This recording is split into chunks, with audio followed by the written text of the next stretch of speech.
Tuhan bersamamu. Dan bersama rohmu. Inilah Injil suci menurut Santo Markus. Dimuliakanlah Tuhan. Pada suatu hari dalam pengajarannya, Yesus berkata kepada orang banyak, "Hati-hatilah terhadap ahli-ahli Taurat yang suka berjalan-jalan memakai jubah panjang dan suka menerima penghormatan di pasar. Mereka suka duduk di tempat terbaik dalam rumah ibadat dan di tempat terhormat dalam perjamuan. Mereka mencaplok rumah janda-janda dan mereka mengelabui mata orang dengan mengucapkan doa yang panjang-panjang. Mereka ini pasti akan mendapat hukuman yang lebih berat." Pada suatu hari lain sambil duduk menghadap peti persembahan, Yesus memperhatikan bagaimana orang banyak memasukkan uang ke dalam peti itu. Banyak orang kaya memberi jumlah yang besar.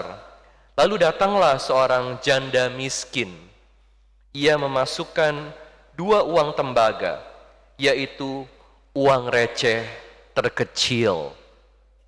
Yesus memanggil para muridnya dan berkata kepada mereka, "Sesungguhnya, aku berkata kepadamu, janda miskin ini memberi lebih banyak daripada semua orang yang memasukkan uang ke dalam peti persembahan. Sebab mereka semua memberi dari kelimpahannya, tetapi janda ini memberi dari kekurangannya. Semua yang dimilikinya, yaitu seluruh nafkahnya." Demikianlah Injil Tuhan. Terpujilah Kristus. Saudara-saudari sekalian terkasih dalam Kristus, Injil hari ini adalah Injil yang sangat indah, yang mengingatkan kita semua dalam hidup kita harus selalu belajar untuk memberi dengan tulus. Memberi dengan tulus.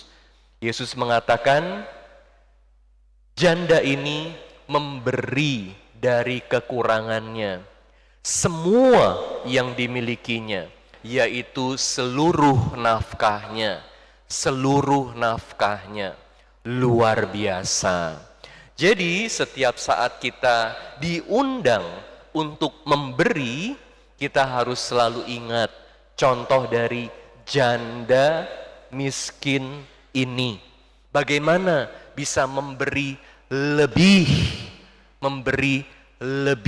selalu tanya, bagaimana aku bisa memberi lebih dan lebih lagi. Jangan hanya perhatikan jumlahnya, tetapi bagaimana ketulusannya, semangatnya. Karena belajar dari janda miskin ini, dia memberi seluruh nafkahnya, bukan hanya 1/10 dari nafkahnya, dari pendapatannya, tapi seluruh nafkahnya. Luar biasa. Tetapi dengan memberi secara tulus, dia mendapatkan sukacita, kebahagiaan. Kita mau belajar bagaimana memberi dengan tulus dan bagaimana dengan memberi dengan tulus membawa sukacita. Jadi kuncinya apa? Pertama, kalau kita memberi dengan komitmen. Kedua, memberi dengan kemurahan hati. Dan ketiga, memberi dengan iman. Pertama, komitmen, memberi dengan komitmen. Apa artinya memberi dengan komitmen? Kata komitmen, ini kalau kita lihat akarnya dari bahasa Latin, cum dan mittere. Artinya meletakkan bersama, meletakkan bersama. Saat kita memberi dengan komitmen, artinya kita selalu memberi dengan melihat tujuan yang lebih besar. Tujuan yang lebih besar. Jadi bukan hanya melihat untuk diri sendiri aja, tapi dengan tujuan yang lebih besar. Tujuannya apa?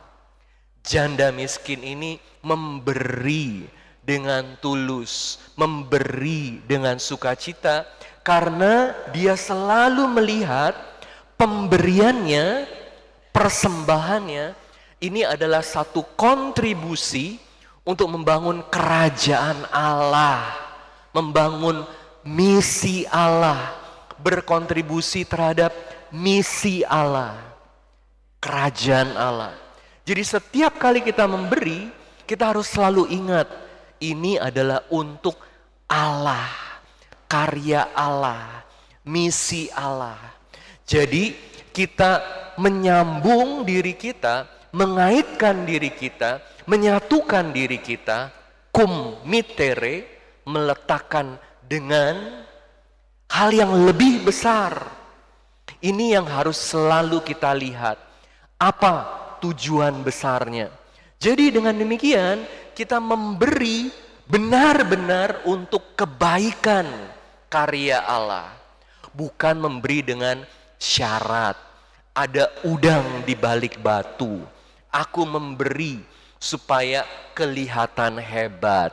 Aku memberi supaya dihargain. Tunggu dulu ada banyak orang lihat baru masukin uangnya sebesar mungkin. Kalau perlu orang tahu berapa banyak yang aku berikan. Ini memberi dengan syarat. Yang dicari adalah ketenaran, popularitas diri sendiri. Tapi ini tidak tulus, tidak membawa kebahagiaan, tidak membawa sukacita. Tapi kalau kita tahu kita berkontribusi terhadap misi Allah, kita hidup dengan sukacita, ya. Nah, tentu memberi demi karya Allah, demi kerajaan Allah, harus memberikan yang terbaik, yang terbaik. Bukan hanya sisa-sisa saja. Janda, miskin, udah janda, miskin lagi. Kalau janda kan artinya dia nggak ada suami, semua tergantung dari dia, dan dia miskin, terbatas. Tapi seperti dikatakan oleh Yohanes Paulus kedua, tidak ada orang yang sangat miskin yang tidak bisa memberikan sesuatu buat orang lain. Jadi Bapak Ibu, setiap kali ada kesempatan untuk memberi, harus selalu tanya, apa yang aku bisa berikan, korbankan. Jadi kata korban ini sangat penting. Berkorban itu bukan hanya berarti memberikan materi, tapi bisa memberikan pikiran, memberikan tenaga, memberikan waktu, dan bahkan yang paling penting adalah memberikan hidup. Memberikan hidup. Tadi sebelum misa saya dideketin sama Pak Kardiono, dibilangin, Romo nanti ada 4 seminaris, calon seminaris, bisa tolong diberkati. Wah, puji Tuhan ya, dari Redemptor Mundi ada 4 calon seminaris, nanti akan diberkati, yang mau memberikan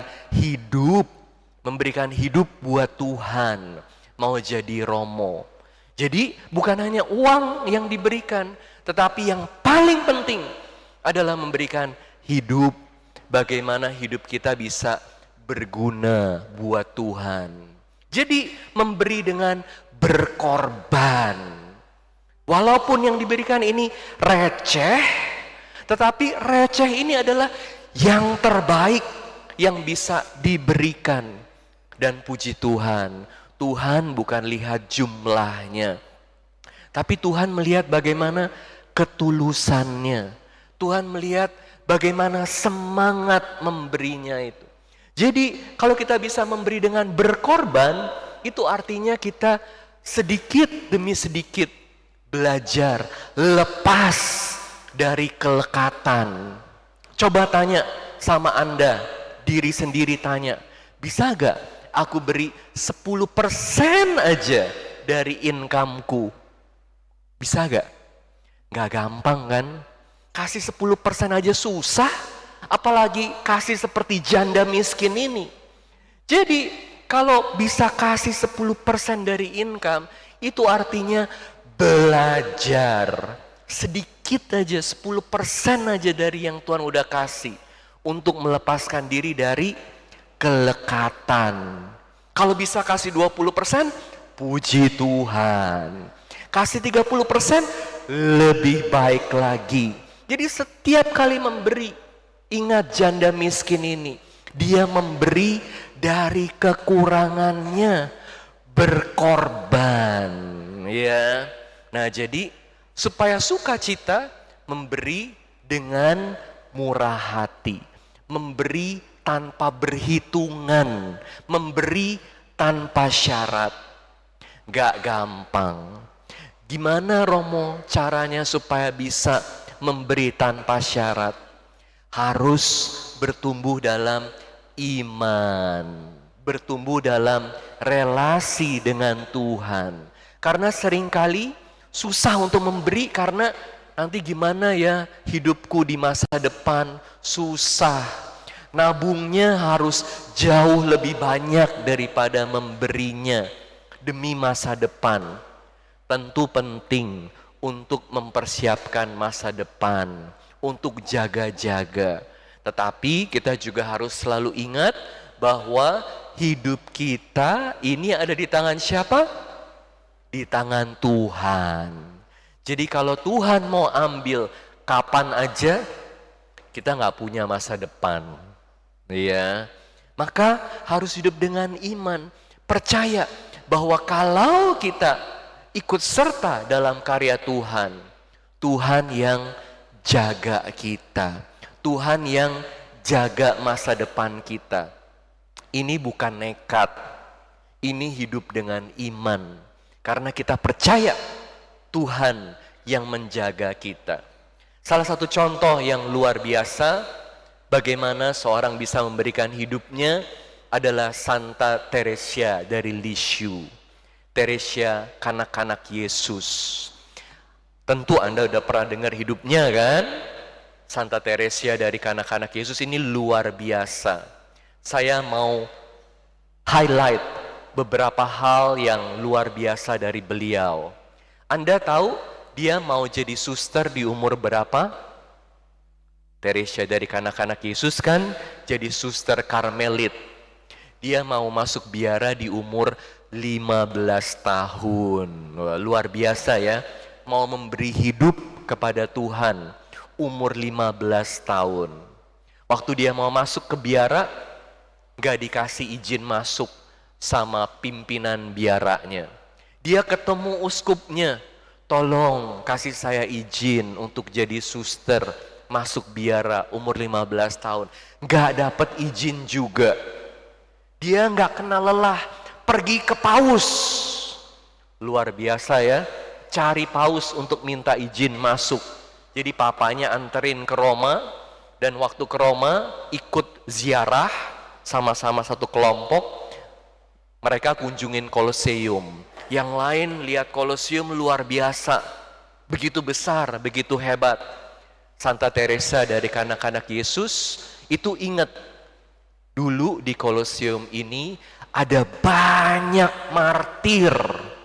Makanya setiap Jumat Agung, jalan salibnya Paus itu di Koloseum. Karena ada banyak martir Katolik yang dibunuh karena iman. Jadi dia pergi ke tempat paling bawah supaya bisa berlutut, berdoa, dan ambil batu kecil sebagai kenangan akan korban dari para martir. Waktu dia ketemu Paus, dia benar-benar minta, Paus saya mau jadi suster. Akhirnya dapat izin. Dia masuk biara umur 16 tahun. Masih muda banget ya. Tapi hidup di biara juga gak gampang. Banyak pengorbanannya. Hidup sesama suster juga gak gampang. Karena ada aja suster yang ya buat gara-gara juga ya dalam komunitas. Begitu ada juga. Jadi dia seringkali digodain sama yang lain ya. Santa Teresa dari kanak-kanak Yesus ini temperamennya tinggi. Tapi dia selalu ingat Kalau aku kesel, kalau aku mau marah, aku korbankan buat Tuhan Yesus untuk nggak marah. Aku korbankan buat para misionaris yang pergi jauh ke tempat-tempat yang jauh lebih susah. Ini yang disebut dengan pengorbanan kecil, jalan kecil untuk kesucian. Jadi Bapak Ibu, berkorban nggak perlu besar-besar. Mau marah sama suami, ditahan, ya, berdoa. Tuhan, aku persembahkan rasa kesel ini untuk kesucian keluargaku. Kesel sama Romo, jangan marah, ya. Tuhan, aku persembahkan rasa kesel ini, rasa marah ini untuk kesucian Paroki Redemptor Mundi. Wah, ya, supaya romonya dan umatnya semua jadi tambah baik, tambah suci, ya. Santa Teresa dari Kanak-kanak Yesus itu begitu. Jalan kecil ini adalah persembahan yang sangat tulus, persembahan yang membawa sukacita. Dan ini dia bisa lakukan karena dia punya iman. Dia percaya walaupun dia ini penuh dengan keterbatasan, penuh dengan kekurangan, Tuhan masih mencintai dia dan Tuhan selalu menjaga dia.